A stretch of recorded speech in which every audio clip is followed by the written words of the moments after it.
This podcast is a member of the Place to Be Nation family. Visit us at placetobenation.com, the only place to be in your pop culture world.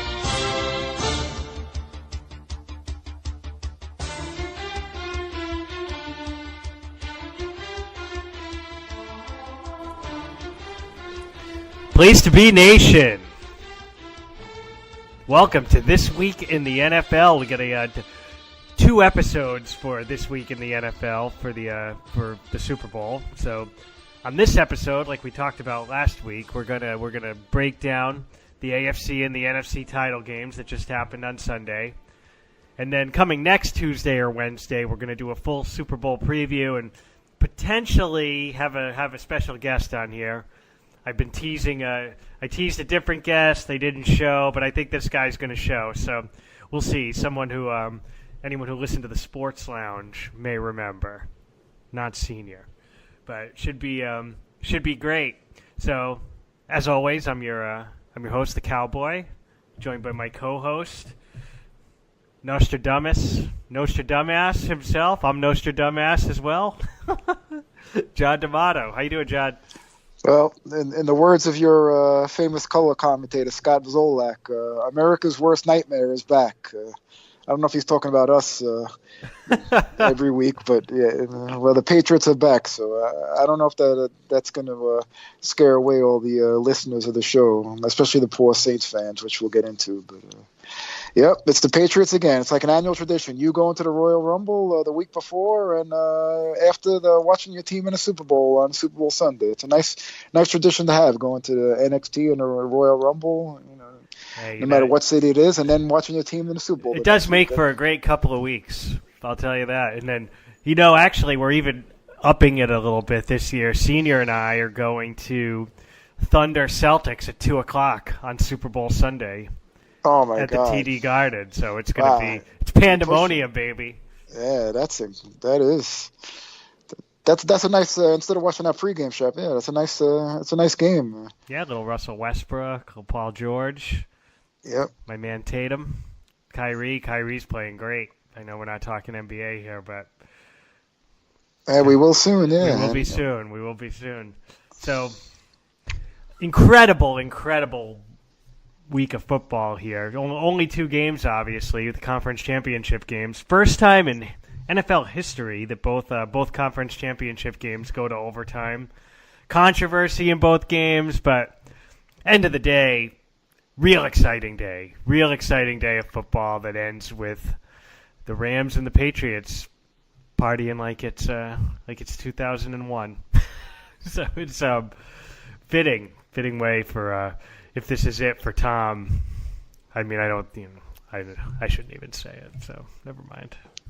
We'll never say it's going to be it for Tom, but yeah, just going to be a great game. Can't wait to talk about it. But let's talk about these games first. So Rams at Saints. We, along with a lot of other people I heard, really like the Saints in this one. The Saints jump out 13-0 and can't hold the lead. You have some, real questionable calls at the end of the game. Ultimately, the Rams win 26-23 on a 57-yard field goal by Greg Zuerlein. There's a whole lot that happened in between there, John. I'm going to kick it over to you for this one to give the initial thought, because I'd like to give the initial thought on the night game. Well, you can't avoid it. Unfortunately, a great game was marred by it's going to wind up being a historic game because it was marred by the horrible pass interference call. I mean, we could go on for 6 hours about that, but it's going to wind up being a landmark game because it's definitely going to result in there being a change in the rules where you could now use replay on penalties, which is something that they were trying to do away from because it's going to make the games. They want to keep the games into a nice 3-hour window, and that's going to stretch these games out to 3.5, 4 hours. But they have to after something like that was so blatant. It's something they have to, and it's a combination of all the rule changes over the years, and it's leading to this. And So somebody made and they were letting them play the whole game, and I think the refs were kind of trained, kind of last 2 minutes. They're like, okay, we're going to keep whistles, in the pocket and keep our flags in the pocket, but something blatant like that, you got to call it, and which is unfortunate. It's nice that they let them play, but unfortunately, there's something like that. You have to be able to call something blatant, and they dropped the ball in that. So sorry for the Saints fans, but on the other hand, the Saints you can't use as an excuse. What I took out of the game was shockingly that Sean McVay outcoached Sean Payton, and Jared Goff outplayed Drew Brees. The bottom line, and that's what got him across, and they got a gutsy win on the road. The Rams. Yep. Yeah, I couldn't agree more. Obviously, that was pass interference, right? There's no question about that. Terrible missed call.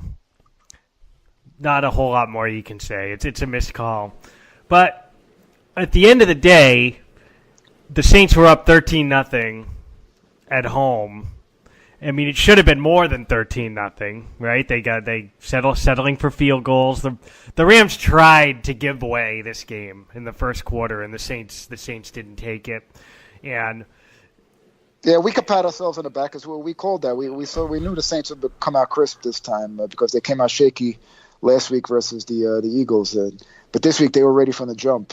And it's a combination of give the Rams defense credit for holding them to those field goals, but also Benjamin Watson was out, and that backup, the kid Arnold, got to make that catch. Yeah, that's it would have been. It's a good catch. It's a tough spot for a backup tight end that only has a few catches in his career to make that. But in a big game like that, that's a 4-point difference, and that's of course between winning and losing. So you have to have backups. Yeah, you got to make that. Yeah, I mean, and the Saints had multiple chances to put the game away, and it's on them that they were in a position where not getting a pass interference call on 3rd and 10 cost them the game, right? I mean, of course it should have been called.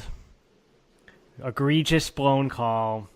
If it is called, I mean, the Saints almost certainly are just running the clock out and kicking a field goal with 20 seconds left, which effectively would end the game, right?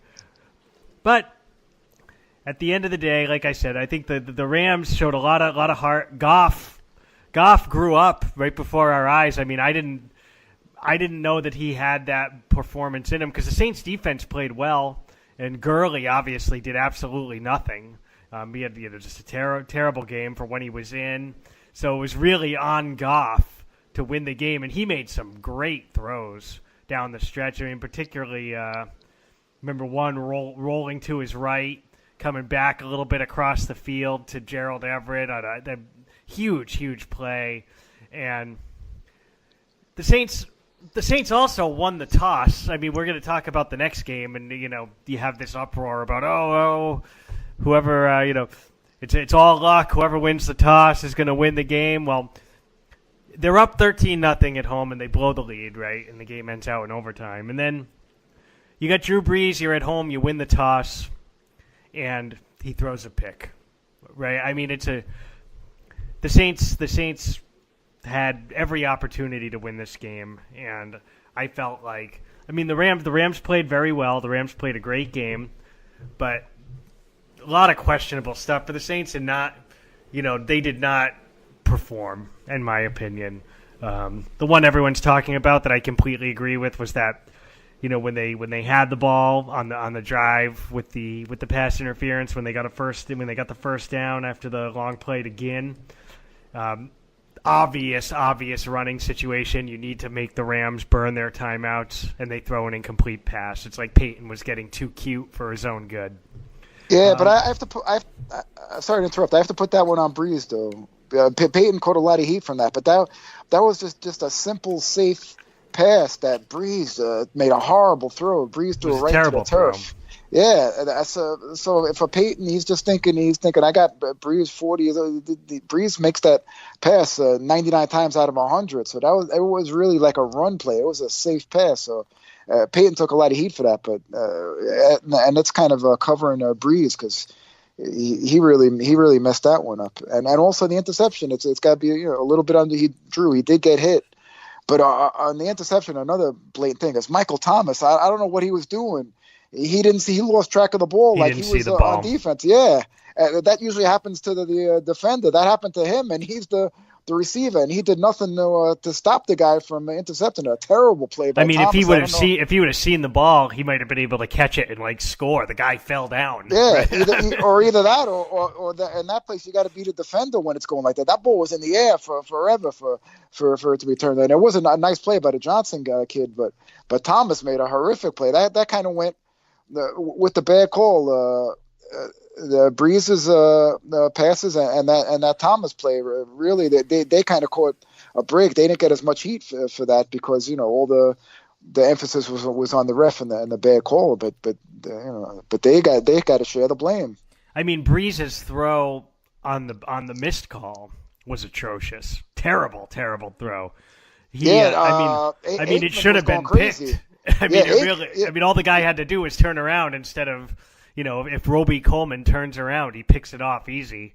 Yeah, that's what Aikman said. Aikman said, "Oh, that's a pick six the other way." I don't know if it was. Let's not get carried away. I don't know if all that, but Troy. But that was a lot going on there. Too much. So not Drew Brees' finest hour. He says he's coming back for next year. I mean, his numbers were great this year, but he really did tail off a bit in the second half of the season, basically from the time they played the Cowboys. So up until then, I mean, he was neck and neck with Mahomes for the MVP, and then from that game on, his performance tailed off. The guy's 40 years old. It's going to happen eventually, but I think real blown opportunity for them, and I don't know if they get this far next year. Great season, but tough stuff for them with two just real tough playoff losses back to back with the Diggs catch last year and now the missed call and then Zerline with the greatest 57-yard field goal I've ever seen. That thing would have been good from 70. I mean, just boom right down the middle. It was a great kick. I mean, that was a little Vinatieri-esque by Zerline knocking through the 48-yarder. To send the game to overtime, and then ice water on the 57-yarder. Yeah, I mentioned it in this week's upcoming column that's got to be for a fan base. That's got to be probably the worst in history, the worst back-to-back defeats to end your season. And I really can't think of a team that had a worse back-to-back than that for that poor fan base. So. Yeah, it's brutal. I mean. But also, got to give the Rams. It's like 2 years in a row of the ball going through Buckner's legs. Yeah. Give the Rams credit though; they really shut down the Saints' running game. Kamara only did anything through the air. They really made him one dimensional and put a lot of pressure on Brees because he was without weapons other than Thomas. The receivers are mediocre. It's smart the way they played. I mean, I think they should probably do the same thing next week, which we'll talk about. I mean, they dared Brees to beat him deep because he hasn't been getting it out there on the deep ball in the second half of the season, and he couldn't do it. I mean, he had the one play again that wasn't a great throw either. I mean, it was the guy didn't, again, the defender didn't turn around. But what do you think of? I mean, I was really, really beside myself when McVay kicked. Didn't go for it. When McVay kicked that. Yeah. I mean, I could not believe it. I was shocked. I was just absolutely shocked. It seemed like such an obvious. You gotta go. I mean, I know it worked out, but you gotta go for it there. I think. I mean, at the half-yard line. Worst case, you're giving the ball back to them at the half-yard line. It seems just like a crazy, crazy decision to knock, very, very again, and then to kick the 57-yard field goal that's ballsy to kick that to attempt that 57-yard field goal, but not. And then it's weird just to not go for it. You think they just, we just tie the game and see what happens. I mean, it almost cost them the game. Came very close to costing them the game. Yeah, but I don't necessarily agree with it, but I could tell what he was thinking because there's a lot of time. There's about what? There was about 3 minutes. Yep. Yes. And you go up, and if you go up 24-20, that's it. So you're giving Breeze 4 downs. So that means Breeze, the Saints, they're going to go all out for the touchdown, and they have all that time. So I think he was more confident in tying it up, and his defense either getting a stop or working it out like it did, where maybe they'll just give up a field goal and they could get one right back. Like if you give Breeze 4 downs with all that time. Yeah. I still think it's nuts. I think it was like a moment of pussiness for whatever reason. But it worked out for him. But the field goal, I think, was a no-brainer, though. Greg the leg in a dome, 57 yards, and you saw it, and he justified it. That might have been good from 70. That's what I said. Yeah, he nailed that one. So yeah, to me, that's a no-brainer. So Rammers moving on to the Super Bowl. I got my NFC preseason Super Bowl prediction correct. So pat on the back for the Cowboy, and I was very excited to not get my AFC preseason prediction correct. So we'll move on to Game 2, New England in Kansas City. We talked about it last week. On paper, tough matchup for the Pats. The Chiefs at home. The Patriots have not been a good road team. The Chiefs' offense is incredible. The weather ended up being fine. A little bit cold, but nothing too crazy. And just what a game. What a game this was. The Patriots up 14-0 at halftime. It should have been 21-0. They completely dominated. I mean, I was as a Pats fan, I was petrified at halftime. I knew that when you don't drive the stake in, especially on the road, when you have a chance to drive the stake in and you don't drive the stake in, and you got somebody as good as Mahomes on the other side of the field, that he's gonna get his. And the Patriots with the 14-0 lead, but Brady with the very, very uncharacteristic, just like god-awful interception at the friggin' 1 yard line, prevented the game from being 21-0. Indeed, 21-0, the game's basically over, right?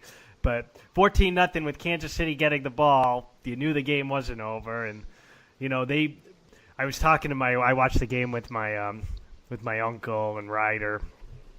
I told him, I said, the Patriots in the first half put all sorts of heat on Mahomes. Blitz, blitz, blitz, blitz. I said, Reed's too smart to not adjust for this, and you're going to start seeing them. You're going to start seeing him throw the ball to Damian Williams, screen passes, stuff to Damian Williams out of the backfield, because the Patriots haven't been able to cover that all season anyway, never mind when they're bringing the kitchen sink on every play, and that's exactly what the Chiefs did. They started working that in, and the Patriots couldn't stop them in the second half. And it became one of these really, really fun games where I know you're not a huge fan. I guess this game kind of had it all for you because the defense was phenomenal in the first half. But just one of these games where it's just so exciting where it's just back and forth and back and forth and back and forth, and kind of whoever gets the ball last wins. And both these guys, both Brady and Mahomes, engineered multiple just super clutch, great drives in the fourth quarter. Nobody wanted to give an inch, and came down to the coin toss. Patriots won the coin toss. When the Patriots won the coin toss, we here in New England, and I'm sure a lot of people watching at home said, okay, if I'm a Kansas City fan right now, what's a worst case scenario for me coming into this game? That my terrible defense has to stop Tom Brady, or we lose the game, and that's what happened. I mean, they converted 3 3rd and 10s on that last drive. It was just a virtuoso performance. I mean, I feel so fortunate to be alive during this time and to be a Patriots fan, because this run they're on is just ridiculous. I mean, it's every year it gets more. It's more ridiculous in a league that's essentially where the rules are set up to prevent this from happening. To go to 5 of 6 Super Bowls, and eight straight AFC title games, and just even this year when there was a down year, it looks like they were like rope-a-doping through the regular season because they've been a different team in the playoffs, and just I was in awe, as per usual. I was in awe. The guy's like 2 years older than me. I go out and play basketball with guys who are like 24, 25 years old, and like there's like I'm at like a significant disadvantage because of my age, and to see him doing what he's doing, it's just incredible. Sorry for all the gushing, John. You could give us more of the X's and O's. No, that's quite okay because I'm in a rare situation. It seems like the 50% of the world is Patriot haters, and then there's 49% of you guys, which is the Patriot lovers, and they can't do no wrong. I'm in the 1%. I'm kind of neutral. I do admire their greatness, and also I like to be the contrarian. So when I see a lot of people saying, "Oh, they just cheat and they're just lucky" and all that nonsense, I like to go against that, and so part of me does like to see them win, and also I like to see a good game, and I guarantee you the Super Bowl is going to be in a great game. Other than the Eagles Super Bowl, all the Super Bowls under Brady have come down to pretty much like the last minute, the last play. So right, the first Eagles Super Bowl. Yeah, as a football fan, I'm all on that, so I don't mind that they're in it. But there's a lot of things to get into. The overtime situation that you alluded to, this is in the upcoming column. I said just leave the overtime the way it is. Now there's going to be calls just because New England won. If Kansas City won, there wouldn't be all this crying about changing the overtime. I think they should keep the overtime the way it is. They already adjusted it from the sudden death, because this is a perfect example. There were two overtime games. The one team that won the toss lost, and in the second game, the team that right. won the toss won it. So your defense got to stop them. But there's no way. I'm sorry. I'm not a fan of the college overtime. I think that's a joke. That's not football, where you just give the team at the ball at the 25. And even if the NFL does adjust they may do it where the other team at least has a chance to touch the ball from the kickoff.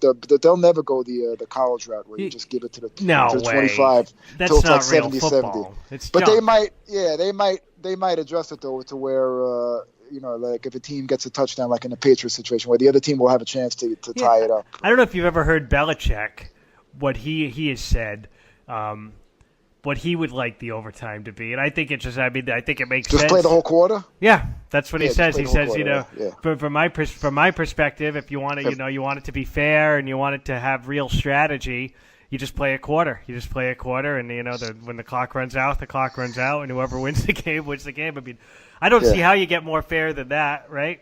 But that's fine too, But I have no problems with them just leaving it the way it is. Right. They already adjusted it from the sudden death. They improved it, and it's not easy to go down and score a touchdown, right? Yeah. I mean, if your defense can't stop the team from scoring a touchdown, I mean, it is what it is, right? Yeah, if you look at all the overtime games since they changed it, the team that won the initial toss, it's probably about 50-50 or 60-40. I don't think if it's something like a great like 80-20, then I can understand. I mean, you've got a couple of big ones in the playoffs, right? The first one ever in the playoffs was Tebow to Demaryius Thomas, right? Right. and now this one, and the Falcons Super Bowl, which, I mean, in that game, I don't care if the Falcons got the ball; they weren't scoring a touchdown. I mean, that was a train. That was a train rolling downhill at that point. Yeah, but they didn't. Nobody in Atlanta complained about it. They were more complaining about blowing a 28-3 lead. Right. In this game, this one I can see it because it really felt like if the Chiefs won the toss, I had zero confidence that the Patriots would keep them out of the end zone. The way Mahomes was playing. I mean, I thought this game really was like one of those where it really did come down to the coin toss.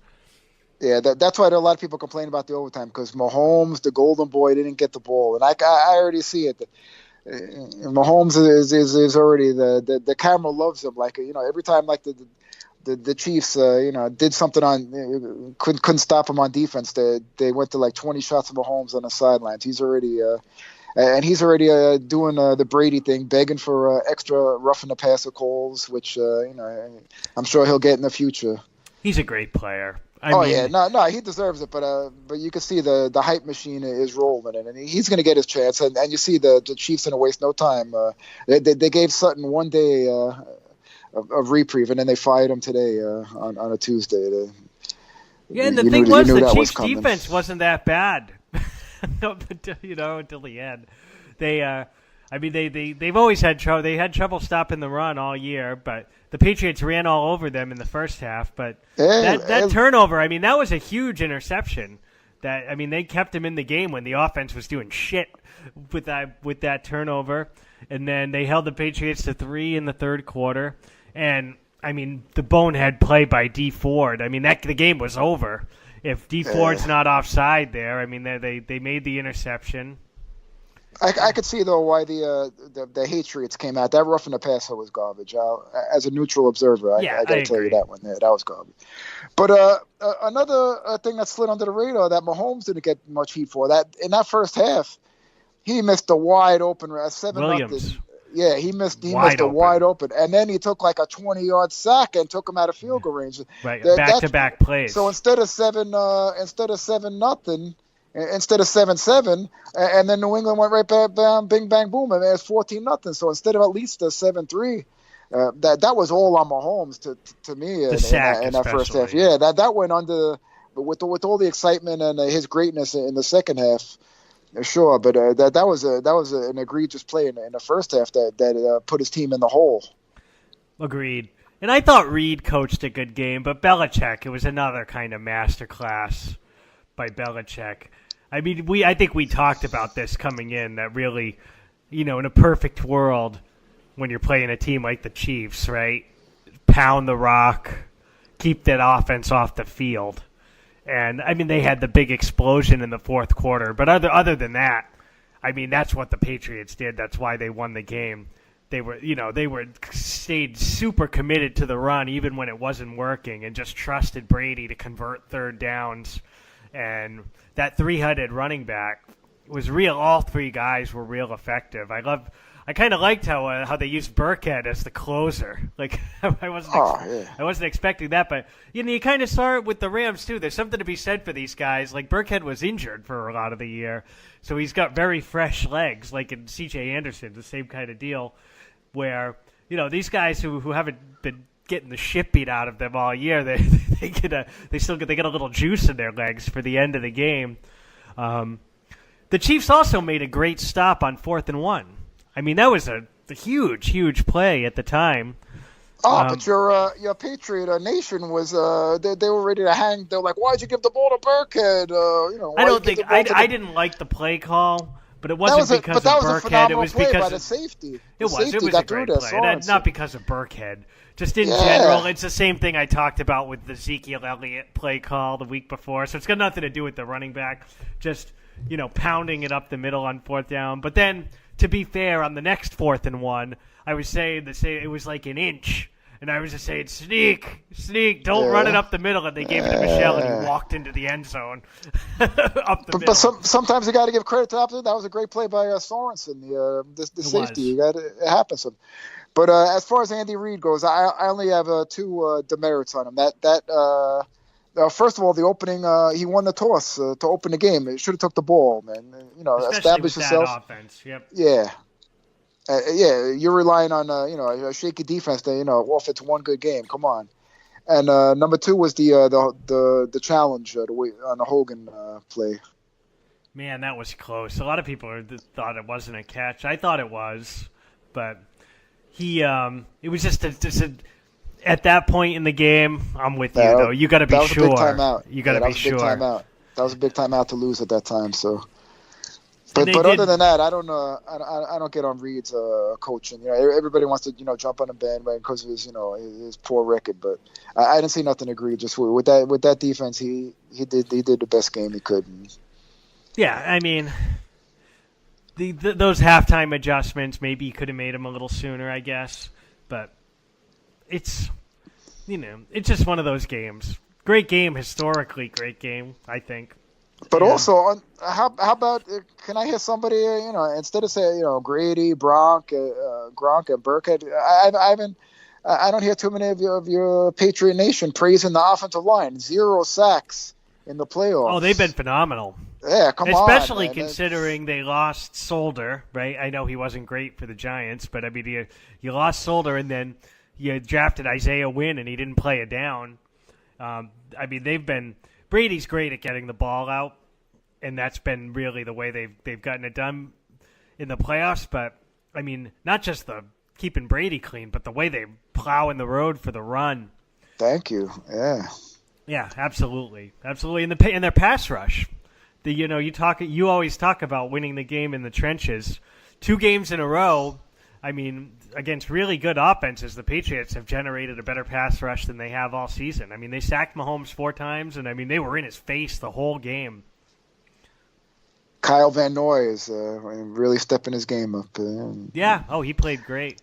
It's a real interesting matchup with the Rams for a lot of reasons that I'm excited to get into. But little sneak preview is, everybody says what the blueprint is to beat the Patriots, right? Yeah. So all you got to do is get pressure on Brady up the middle, and he'll fold. Yeah, like it's so easy, like it's been done so many times. Oh. Yeah. Well, if you were gonna pick 2 guys to get pressure up the middle on Brady without having to blitz, the Rams probably have 2 of the 4 guys in the league who you would want in the middle, right? So it's very, very interesting.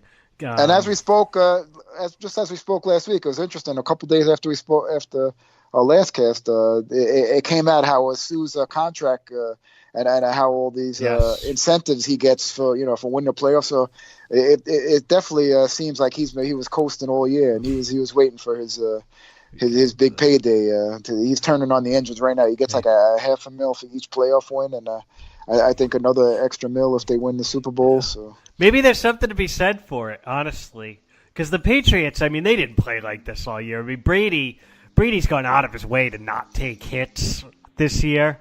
And, just kind of, it really feels like they were just trying to get through the regular season. Even, Gronk. Oh, yeah, he was in on every play.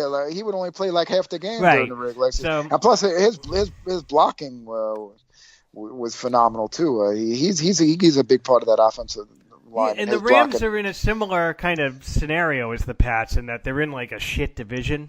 Yeah, they coasted, yeah. Where they can coast. And, I mean, I know coasting into the 2 seed is not what they wanted, but it worked out for both of these teams. And, copycat league, I think you might see some more coasting next year. Well, not every team can do that. So some divisions have more than one mediocre team in it. Right. Look at the Steelers. The Steelers tried it. But you coast into 9-7. Is it gonna get it done? But anyway, John, what a great week.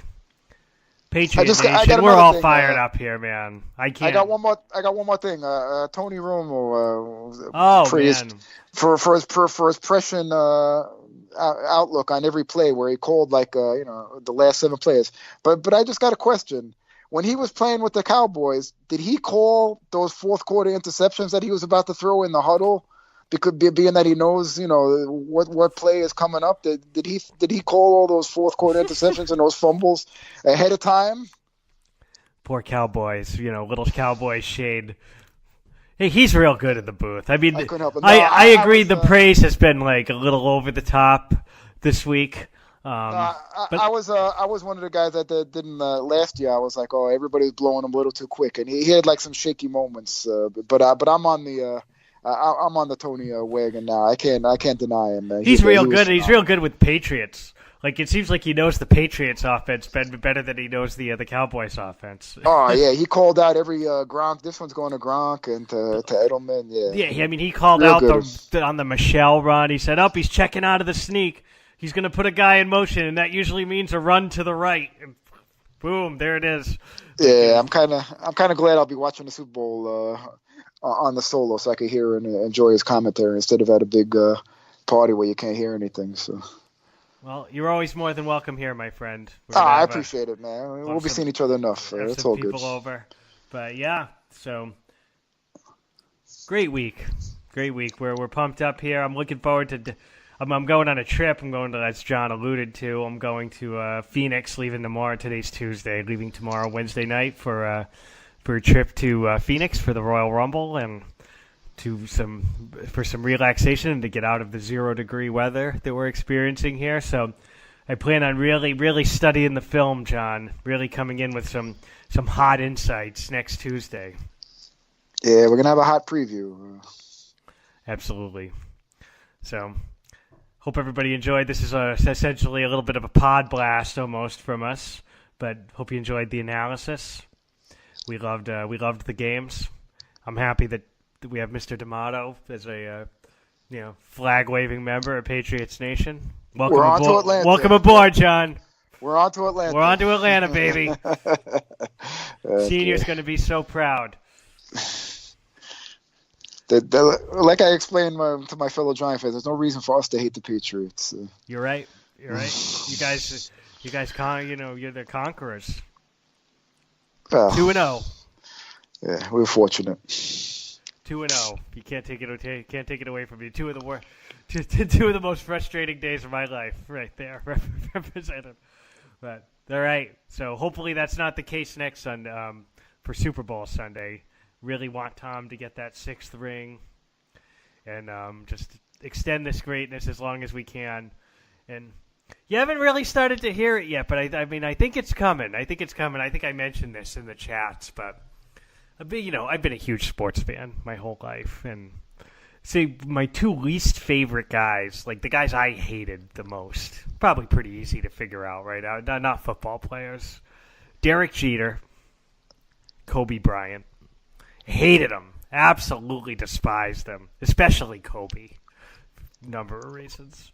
Well, to all the Patriot haters, why don't you explain how hard it was for you as a Red Sox fan during the Yankees' reign of terror, winning 4 out of 5 years during those years? What were your feelings towards the Yankees at that time? Oh, I hated them. I hated them so much. Did you ever say they got lucky? Did you say they cheated? Like with the when the fucking that little bastard stole the ball at the Orioles right fielder? Did you call them cheaters? I was never one of those guys calling them cheaters. I mean, I gave credit, for the team. I mean, they were a great team, but that rivalry was real bitter at that time. And as a Red Sox fan, we were very much like they had the trump card to play on us, which is. The Yankee fans would do the thing where, it's not really a rivalry to us and we don't really give a shit. Like, it's even worse. I'd rather have them tell me to go fuck myself than... Yeah, they dismissed you until 2004. Yeah, like 2004, yeah. In my younger years, I almost got into a couple of little, physical altercations with the Yankee fans. My younger, wilder years. I remember one incident at a gas station in Phoenix that was no good. But the guy just saw my Red Sox hat and just started giving me a hard time. But and I think that the Pats thing's different. It's lasted a little bit longer, and they did obviously have they've given ammunition to these folks with the with the Deflategate and with Spygate and See, once again, I'll be the neutral observer. Spygate was definitely that's not something that you guys should be proud of. But the Deflategate was total bullshit, garbage. Man. I don't even count that as far as a black mark on your guys' record. The Spygate, now that's another story. That's so see, I'm 50-50. That's something that you guys really should be proud of. But I don't care what people say. I don't. But then again, that was so long ago. What happened since? It wasn't like you guys stopped winning. They're all coming around though, a little bit at a time. You keep winning. I heard Eric Dickerson, who has been beating the drum for the last 18 years. I heard him on Monday morning say, what else can I say? What else can I say? The guy's the GOAT, and they're the greatest team of all time, or something to that effect. And, that's...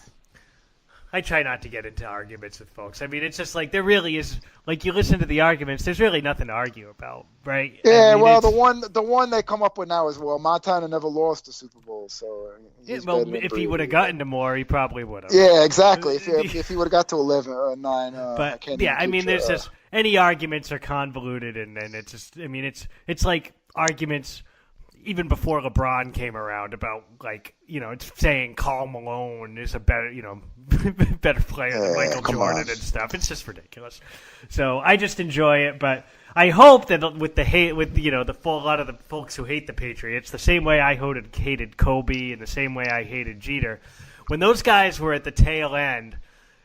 Granted, when they had fought, I mean, being honest, it was when they had sort of lost a step and were still playing, like Kobe after he tore his Achilles, and Jeter in the last couple years when they, when they weren't quite themselves, and maybe because the team wasn't winning championships. But what about when Michael had to friggin' end up with the Wizards? Right, I never hated Michael Jordan. I always loved him.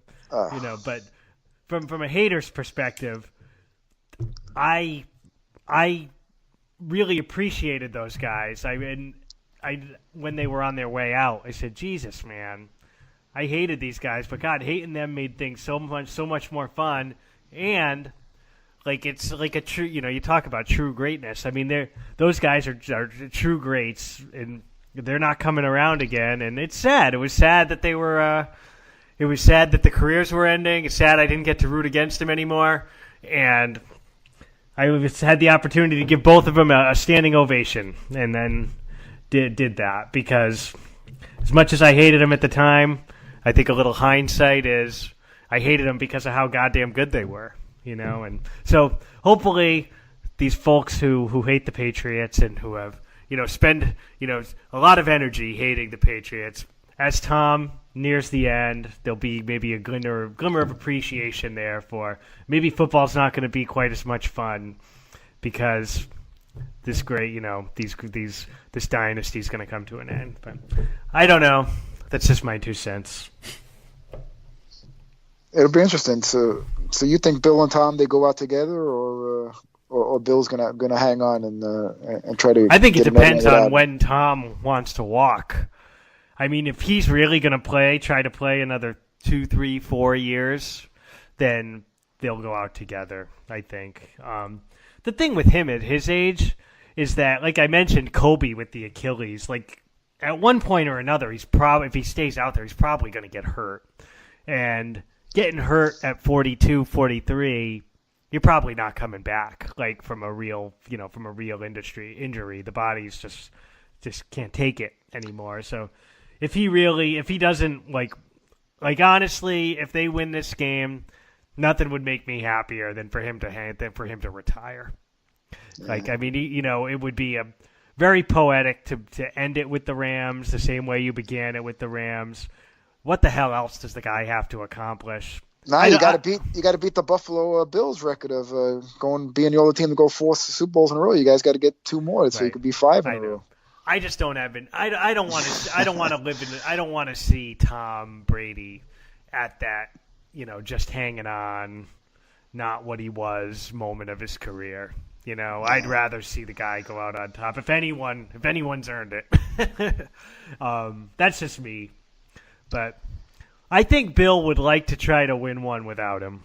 Yeah, I don't ego thing. I don't think Bill wants to hang it up. I think, and even Mr. Kraft said, I hope Bill coaches into like his 80s or whatever the fuck he said. So. I mean, he really is. I mean, he's a phenomenal coach.